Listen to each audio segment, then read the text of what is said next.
Good evening. কেমন আছো বন্ধুরা? আশা করি খুব ভালো আছো, আমিও ভালো আছি। তো এই দেখো, রান্না চাপিয়ে দিয়েছি। যে রান্না চাপিয়ে তোমাদের সামনে ক্যামেরাটা অন করলাম। এই যে ফুলকপি, আলু আছে আর ফুলকপির ডাঁটাগুলো খেতে কিন্তু খুবই টেস্টি লাগে। তার জন্য আমরা এই ডাঁটাগুলো ফেলি না। যখন খাওয়া যায় তখন খেয়ে নিই, যখন না খাওয়া যায় তখন ফেলে দিয়ে দিল। তো আজকে একটা ফুলকপি রাখলাম তাজাই, তার ডান্ডিগুলো খুব কচি কচি, ডাঁটাগুলো। তো এগুলো এটা ভাজা করি। এমনিতে আমি তোমার বর বলে চচ্চড়ি করতে, কিন্তু আজকে চচ্চড়ি না, আজকে ডাঁটা ভাজা করবো এটাকে লাল লাল করে।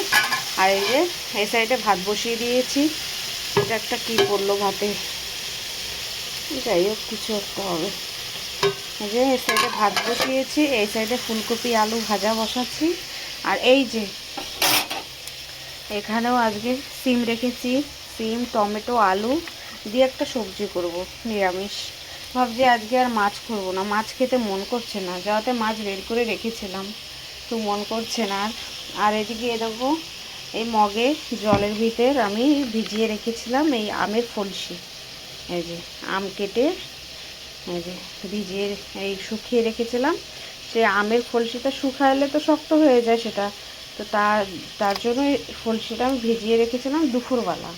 তো এই ফলসিটার করব ঝাল মিষ্টির চাটনি করা, সেই ঝাল মিষ্টি চাটনি করব। এই যে ফুলকপি এখন ঢেকে দিয়ে এটা আস্তে আস্তে এর ভিতরে নুনটা ঢুকুক, হ্যাঁ, আর একটু নরম হোক, তারপর টেস্ট করে দিলে হয়ে যাবে। হতে থাক, হ্যাঁ। আর এই দেখো, এই যে দুপুরে ধুয়েছিলাম জামা প্যান্ট, ছেলের, আমার ছেলের বাবার আছে, সবারই আছে মিক্স করা, এগুলো এখন ভাজ করব।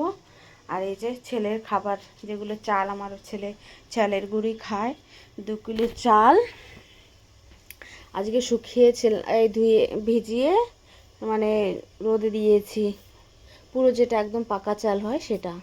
তো এই পাকা চালটা এখনও শুকায়নি, এটা এখনও কালকে রোদ খাবে, কারণ কি শীতকালে রোদে তো অত তেজ নেই। তো এই চালটা কালকে আজের রোদে এই যে এটুক পরিবর্তন হলো। কালকের রাতে যে রোদে যে কর্মর কর্মর দাঁতে দিলে যে একটু যদি হয়ে যায়, তাহলে এটা পিসবো কালকে। এটা 2 কিলো চাল আছে, এটা ঢেকে রাখি না, রাতে কি না কি পড়বে কি না পড়বে। তো এর বাবা সকালে এই 2 কিলো চাল কিনে দিয়ে গেল, ছেলের খাবার তৈরি হবে। তো চলো আমি এগুলো সেরে সুরে আবার আসছি তোমাদের সঙ্গে, হ্যাঁ।